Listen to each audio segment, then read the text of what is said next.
Breaking చూస్తున్నాం. పశ్చిమాసియాలో యుద్ధ వాతావరణం మళ్లీ మొదలైంది. ఓవైపు శాంతి చర్చలు జరుగుతున్న నేపథ్యంలో మరోవైపు ఇరాన్ అమెరికా దాడులను మాత్రం కొనసాగిస్తూనే ఉంది. నిన్న కువైట్ అంతర్జాతీయ విమానాశ్రయంపై ఇరాన్ డ్రోన్లతో విరుచుకుపడింది. ఎంతో అందంగా ఉన్న ఎయిర్పోర్ట్ పూర్తిగా నేలమట్టమైంది. దాడుల్లో ఓ భారతీయుడు ప్రాణాలు కోల్పోయాడు. ఈ విషయాన్ని కువైట్ లోని భారత ఎంబసీ వెల్లడించింది. మృతుని కుటుంబంతో సంప్రదింపులు జరుపుతున్నట్లు పేర్కొంది. వారికి అవసరమైన సహాయం అందించేలా చర్యలు తీసుకుంటున్నామని తెలిపింది. కాగా అతడు ఏ రాష్ట్రానికి చెందినవాడనే విషయం మాత్రం ఇంకా తెలియలేదు. ఈ దాడి ఘటనలో 63 మంది గాయపడినట్లుగా ఎయిర్పోర్ట్ అధికారులు వెల్లడించారు. క్షతగాత్రుల్లో పలువురు సిబ్బంది, ప్రయాణికులు ఉన్నట్లు తెలిపారు.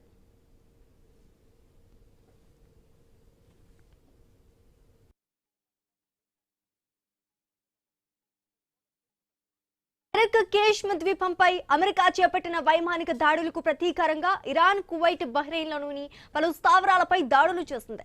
అమెరికా స్థావరాలను లక్ష్యంగా చేసుకుని అటాక్ చేస్తోంది. ఈ దాడుల్లో కువైట్ అంతర్జాతీయ విమానాశ్రయం తీవ్రంగా దెబ్బతిన్నట్లు Kuwait general civil aviation authority తెలిపింది. దీంతో ఎయిర్పోర్ట్ లో ఎమర్జెన్సీ ప్రకటించింది. విమానాల రాకపోకలను నిలిపివేసినట్లు పేర్కొంది. అంతర్జాతీయ విమానాశ్రయానికి రానున్న పలు విమానాలను ఇతర ప్రాంతాలకు మళ్లించినట్లు అధికారులు తెలిపారు. దీంతో దేశీయ విమానయాన సంస్థ ఇండిగో గురువారం వరకు కువైట్ కు సర్వీసులు నిలిపివేస్తున్నట్లు కూడా ప్రకటించింది.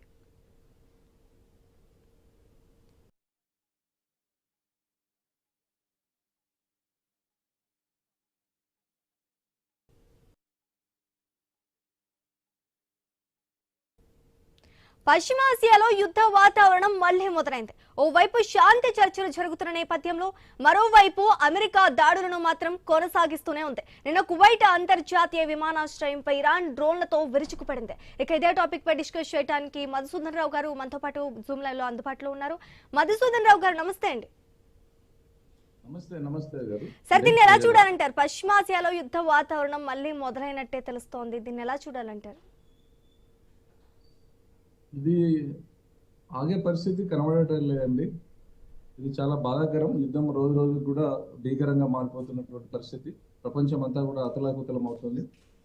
ప్రధానంగా నిన్న జరిగినటువంటి దాడి అది ప్రతీకార దాడిగానే ఇరాన్ చెప్తా ఉన్నది. ఈ అమెరికా చేసినటువంటి దాడి గెరుకాండ్ కేష్ సంబంధించినటువంటి ద్వీపం మీద జరిగిన దాడి ఏదైతే ఉన్నదో దానికి ప్రతీకారంగానే మేము దాడులు చేస్తున్నామని చెప్పి ఇరాన్ ఒకవైపు చెప్తా ఉంటే, అమెరికా ఏమో మేము డిఫెన్స్ లో మా మీద దాడులు జరుగుతాయేమో అని ఆలోచనతో ముందే వాళ్ళని అరికట్టడానికి చేస్తున్నామని చెప్పి అమెరికా ఒక కారణం చూపిస్తా ఉన్నారు. బూచిగా చూపించి అది ప్రతి దాడులు చేస్తున్నటువంటి సందర్భం. నిన్న జరిగినటువంటి కువైట్ మీద జరిగిన, బహ్రెయిన్ మీద జరిగినటువంటి దాడి అవుతున్నదో చాలా భీకరంగా డ్రోన్లతోటి, క్షిపణులతోటి దాడులు జరిగినాయి. దాంట్లో ఈ కువైట్ కి సంబంధించినటువంటి చాలా పెద్ద విమానాశ్రయం, చాలా అందంగా బ్యూటిఫుల్, అసలు ప్రపంచంలో ఒక పేరు గాంచినటువంటి విమానాశ్రయం అది. అటువంటి విమానాశ్రయం మీద దాడి చేసిండ్రు. ఆ దాడిలో 63 మంది గాయాలవ్వడము, ఒక ఇండియన్ చనిపోవడము. ఆ దాడిని మన దేశం కూడా తీవ్రంగా ఖండించింది. అంటే పౌరులు ఉండేటువంటి స్థలాలలో, ట్రాన్స్పోర్టేషన్ జరిగేటువంటి ప్రాంతాలలో ఈ దాడులు చేయడం అనేది ఇది యుద్ధ నీతి కాదు, కాబట్టి అక్కడ చేయడం కరెక్ట్ కాదు అని చెప్పి భారతదేశం కూడా, ఇరాన్ మిత్ర దేశం అయినప్పటికీ కూడా దాడిని ఖండించడం అనేది జరిగింది. ఇది చాలా బాధాకరమైనటువంటి విషయం. ఒక పక్క అమెరికాకు సంబంధించి ఈ యుద్ధం వారికి సంబంధించినటువంటి మీటింగ్లు జరుగుతున్నటువంటి సందర్భంలో ట్రంప్కి ఎప్పుడు కూడా ఎదురుదాడి జరుగుతూ ఉండదు. అంటే యుద్ధం చేయాలా వద్దా అనేటువంటి సెనెట్ లో చర్చ జరిగినప్పుడు పార్లమెంట్ యొక్క అనుమతి తీసుకోవాల్సిన సందర్భంలో నిన్న జరిగినటువంటి మీటింగ్ లో దాదాపు 215 మంది ట్రంప్కు వ్యతిరేకంగా, 208 మంది అనుకూలంగా, అంటే దాదాపుగా సమానంగా, అంటే రిపబ్లికన్ పార్టీ, డెమోక్రాటిక్స్ కలిసి కూడా వాళ్ళు రెండు వైపులా విడిపోయి 215 మంది ఒకవైపు, 208 మంది ఒకవైపు వచ్చి యుద్ధాన్ని ఆపేయాలని చెప్పి చాలా మంది అంటుంటే, లేదు యుద్ధం కొనసాగించాలి, కారణాలు చెప్తాను. యుద్ధం ఎందుకు కొనసాగించాలంటే అక్కడ వాళ్ళు అణు రియాక్టర్లకు సంబంధించి అణుశుద్ధి జరుగుతుంది కాబట్టి అది వెంటనే ఆపాలి. ఇంకోటి ప్రాంతీయ భద్రత అనేది ఒక ప్రధానంగా కారణంగా చూపిస్తున్నారు. ప్రాంతీయ భద్రత అంటే ఇప్పుడు అక్కడ ఉన్నటువంటి ఐఆర్జీసీకి సంబంధించినటువంటి ఎవరైతే ప్రతినిధులు ఉన్నారో, ఐఆర్జీసీ సంస్థ ఉన్నదో ఆ సంస్థ తీవ్రవాద గ్రూపులను పెంచి పోషిస్తూ ఉన్నది. తద్వారా అమెరికన్ కావచ్చు, యూరోప్ కంట్రీ కావచ్చు, పక్కన గల్ఫ్ కావచ్చు, ఈ ప్రపంచానికి ముప్పు వాటిల్లే ప్రమాదం ఉన్నది. ప్రాంతీయంగా అన్ని దేశాల మీద దాడులు జరిగే అవకాశాలు ఉన్నాయి. కాబట్టి ఆ యొక్క టెర్రరిజాన్ని కంట్రోల్ చేయాలి, ఆ టెర్రరిజాన్ని సపోర్ట్ చేస్తున్నటువంటి ఐఆర్జీసీని అక్కడ స్మాష్ చేయాలనే ఆలోచనలో అమెరికాలో ఉన్నటువంటి 208 మంది సైనిట్స్ ఏకగ్రీవంగా వాళ్ళు ఒక వైపు ఉన్నారు.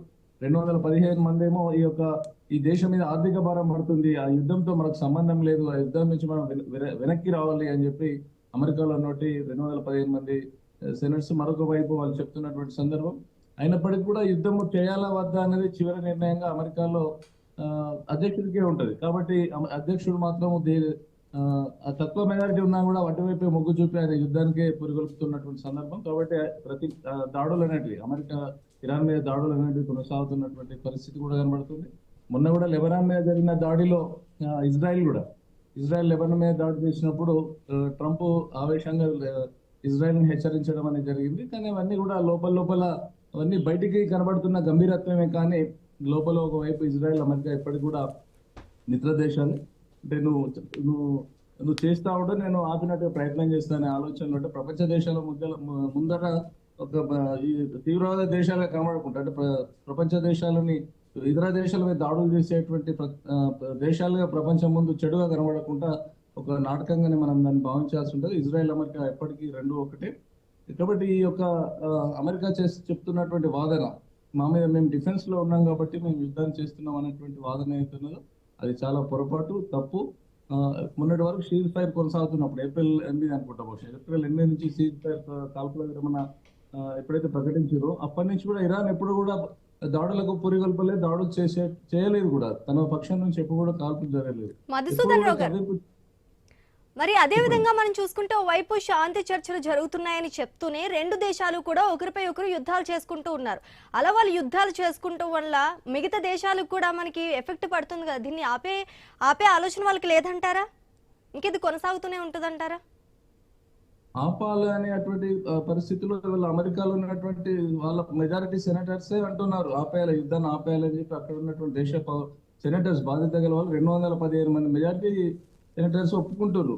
ప్రపంచ దేశాలన్నీ కూడా ఒక్కటైనాయి. వాళ్ళు Europe countries, NATO countries, Islamic countries, ఈ సౌదీ ఏరియాలో ఉన్నటువంటి ముస్లిం దేశాలన్నీ కూడా ఇవాళ యుద్ధాన్ని ఆపేయాలి, దీన్ని క్లోజ్ చేయాలి, లేకపోతే ప్రపంచానికి చాలా తీవ్ర నష్టం జరుగుతుందని చెప్పి చాలా చెప్తా ఉన్నటువంటి పరిస్థితి. కానీ అమెరికా ఎవరి మాట కూడా వినదు. అందరి మాటను పెడుతుంది. అట్లనే ఇజ్రాయెల్కి అయితే మాత్రం పెను ముప్పు ప్రమాదం దానికి పొంచి ఉన్నది. కాబట్టి ఇజ్రాయెల్ అనే దానికి ఈ కత్తి మీద సాములు అంటే యుద్ధ రంగంలో నుంచి తప్పకుండా ప్రమాదమే, యుద్ధం చేయకపోతే కూడా ప్రమాదమే. ఆ దేశం ఉనికిగా ప్రశ్నార్థకంగా ఉన్నది. కాబట్టి ఇజ్రాయెల్ అనేది తప్పనిసరి పరిస్థితుల్లో యుద్ధం చేయడం కొనసాగిస్తూనే ఉంటాయి. ఒకవేళ అమెరికా ఈ హార్ముజ్ జలసంధి ఒకవేళ ఓపెన్ చేస్తే, ఆ స్వేచ్ఛ రవాణా జరిగే విధంగా ఒకవేళ బయటికి వస్తే అప్పుడు అమెరికా ఈ సాకును చూపించి హార్ముజ్ క్లియర్ అయింది కదా అని చెప్పి నేను యుద్ధం నుంచి వెళ్ళిపోతానని అమెరికా వెళ్ళిపోయినా కూడా ఇజ్రాయెల్ అనేది వదిలిపెట్టకుండా ఇరాన్ మీద దాడులు ఏదైతే IRGCని టార్గెట్ గా చేస్తున్నటువంటి దాడులు మాత్రము అది ఆగేటువంటి పరిస్థితులు. ఏ విధంగానైతే ఉక్రెయిన్ రష్యాల మధ్యలో ఉన్నటువంటి వారు ఆగినట్టు అవుతా ఉంటే అది ఎప్పుడు బాంబులు పడి ఎంతమంది చనిపోతారో తెలియదు. అంటే నిత్యం అదొక డైలీ పనిలో ప్రక్రియలాగా అయిపోయింది. పనిలో రోజువారి భాగంగా యుద్ధం అనేది అక్కడ నడుస్తూ ఉన్నది. సేమ్ యాజిటీస్ గా ఇవాళ ఇరాన్ ఇజ్రాయెల్ వార్ అనేది ఎప్పటికి కూడా అంతమంది అవకాశాలు కనబడతలేవు.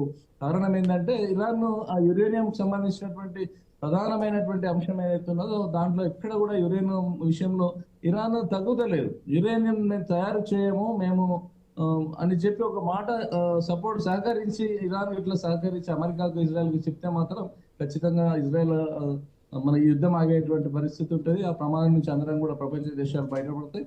కానీ ఇవాళ ఎన్ని దేశాల అంటే ఎవరి దేశానికి వాళ్ళకు సార్వభౌమాధికారం ఉంటుంది. వాళ్ళ దేశం రక్షణ కోసం న్యూక్లియర్ బాంబ్స్ తయారు చేసుకునేటువంటి అవకాశం ఉంటుంది.